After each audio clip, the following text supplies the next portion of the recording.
नमस्कार विद्यार्थी मित्रांनो. इतिहास लेखन भारतीय परंपरा पाठ दुसरा या भागाच्या दुसऱ्या भागात मी वैशाली देशपांडे पुन्हा एकदा तुमच्या सगळ्यांचं अतिशय मनापासून स्वागत करते. चला पाठाला सुरुवात करूया, पण त्यापूर्वी घेऊया थोडी पुनरावृत्ती. काय पाहिलं बरं आपण या पाठाच्या पहिल्या भागात? प्राचीन काळातील इतिहास लेखन. प्राचीन कोरीव लेखांद्वारे आपल्याला कोणती माहिती मिळते? इतिहासाची साधनं कोणती? इतिहास लेखनाचे महत्त्वाचे टप्पे कोणते? कल्हणाच्या राजतरंगिणी ग्रंथाविषयी आणि झियाउद्दीन बर्नी आणि अल्बेरुनी या मुस्लिम इतिहासकारांच्या लेखनाबद्दल आपण माहिती घेतली. वरील विषयांविषयी जर विद्यार्थ्यांना तुम्हाला पुन्हा एकदा सविस्तर जाणून घ्यायचं असेल तर या पाठाचा पहिला भाग पुन्हा एकदा काळजीपूर्वक बघा आणि अभ्यासा. चला आता पाठाला सुरुवात करूया. पुढील काळात अनेक परदेशी इतिहासकारांनी भारताविषयी माहिती देणारे ग्रंथ लिहिले. कोणते ग्रंथ बघा?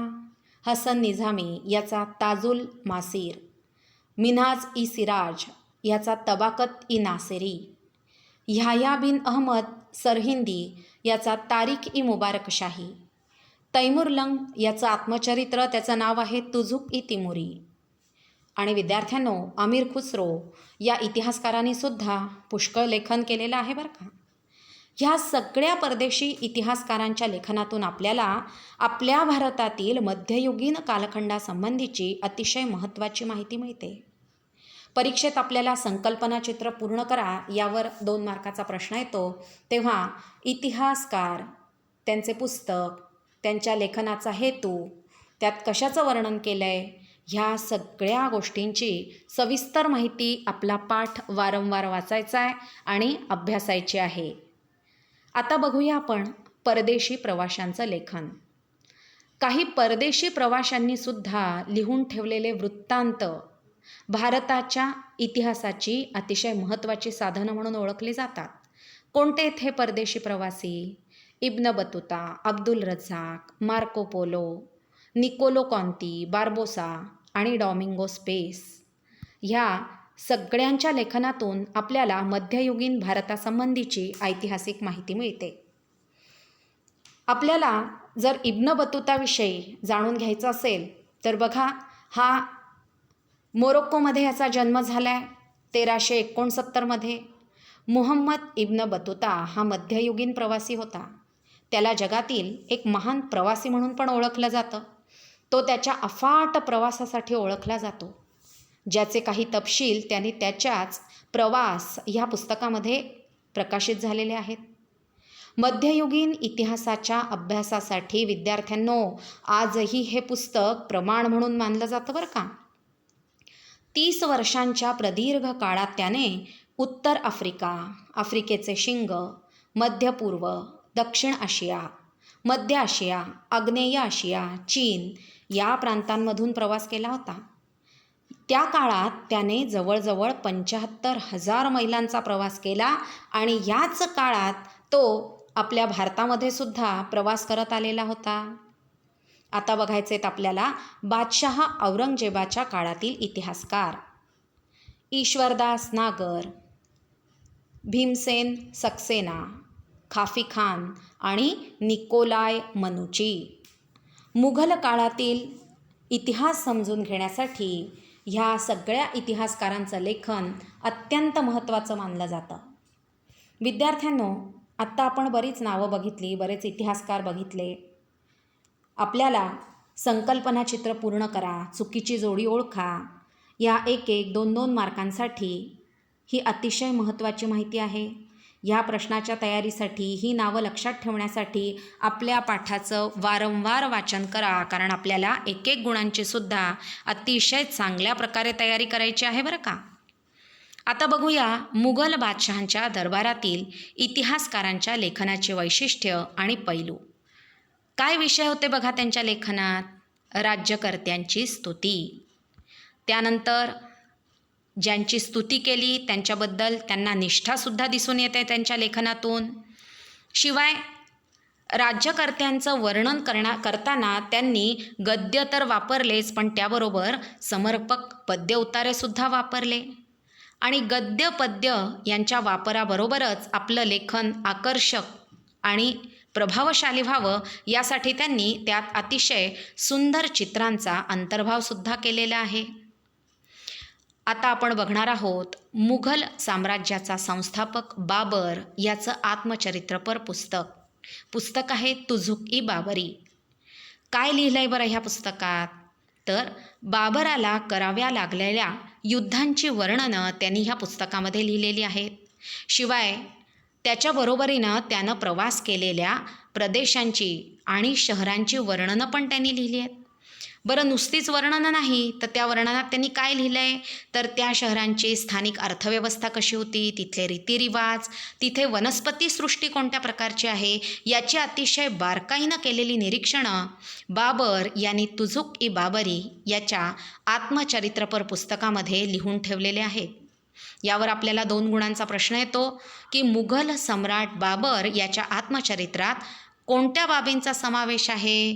तेव्हा आपल्याला ज्या गोष्टी त्यांनी त्याच्या पुस्तकामध्ये लिहिलेल्या आहेत त्या बारकाईने लिहायच्या आहेत, मुद्देसूद लिहायच्या आहेत. आता बघूया आपण अबुल फजल याच्याबद्दल. तुम्हाला माहिती आहे की अकबराच्या दरबारामध्ये 9 रत्न होते. ही अतिशय प्रसिद्ध गोष्ट आहे. याच नवरत्नांमधील एक आहे अबुल फजल.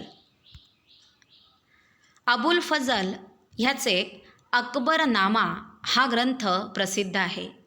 इतिहास लेखनाच्या चिकित्सक पद्धतीच्या दृष्टीनं अबुल फजल याने लिहिलेल्या अकबरनामा या ग्रंथाचं विशेष महत्त्व आहे बरं का. काय आता वैशिष्ट्य, तर अबुल फजल याने अवलंबलेली संशोधन पद्धती ही पूर्वग्रहविरहित होती. म्हणजे कुठलाही गैरसमज मनात ठेवून त्यांनी लेखन केलं नाही आणि अतिशय वास्तववादी होती असं मानलं जातं. का बरं असं मानलं जातं मुलांनो, तर त्यांनी अधिकृत नोंदींच्या आधारे ऐतिहासिक कागदपत्रांचे अतिशय काळजीपूर्वक संकलन केले. आधी त्यांनी ऐतिहासिक कागदपत्र गोळा केले आणि मगच त्यांनी सगळ्यात आधी त्यातील माहितीच्या विश्वासार्हतेची कसून छाननी केली, शहानिशा केली, सत्यासत्यता पडताळली आणि मगच त्यांनी लेखन केलं. आणि म्हणूनच म्हटलं जातं की अबुल फजल याने अवलंबलेली संशोधन पद्धती ही पूर्वग्रहविरहित आणि वास्तववादी होती. आता बघूया आपण बखर हा एक साहित्यातला आगळा वेगळा प्रकार. हा एक महत्त्वाचा प्रकार आहे ऐतिहासिक साहित्यातील. काय असतं बरं या बखरीमध्ये वर्णन? शूरवीरांचं गुणगान, ऐतिहासिक घडामोडी कोणकोणत्या घडल्या, कशा घडल्या, शिवाय लढाया कोणत्या झाल्या, कशा झाल्या, कोण जिंकलं, कोण हारलं आणि थोर पुरुषांची चरित्रे, ह्या सगळ्यांविषयीचं लेखन आपल्याला बखरीमध्ये वाचायला मिळतं. विद्यार्थ्यांनो, मराठी भाषेमध्ये विविध प्रकारच्या बखरी उपलब्ध आहेत. सगळ्या बखरींची माहिती देणं तर शक्य नाही, पण काही प्रातिनिधिक बखरी आपण आज बघणार आहोत. यावर आपल्याला प्रश्न येतो की पुढील विधाने सकारण स्पष्ट करा की बखर हा ऐतिहासिक साहित्यातील महत्त्वाचा प्रकार आहे. 2 गुणांचा हा प्रश्न येतो. सगळ्यात आधी माहिती घेऊया आपण सभासद बखर या बखरीविषयी. ही एक महत्त्वाची बखर आहे. कोणी लिहिली ही बखर? कृष्णाजी अनंत सभासद यांनी. आणि छत्रपती राजाराम महाराजांच्या कारकिर्दीत ही बखर यांनी लिहिलेली आहे. या बखरीमध्ये कोणाच्या कारकिर्दीची माहिती मिळते माहिती आहे? छत्रपती शिवाजी महाराज यांच्या कारकिर्दीची संपूर्ण माहिती या सभासद बखर या बखरीमध्ये आपल्याला वाचायला मिळते. यानंतर बघा भाऊसाहेबांची बखर. या बखरीमध्ये पानिपतच्या लढाईचं वर्णन आहे.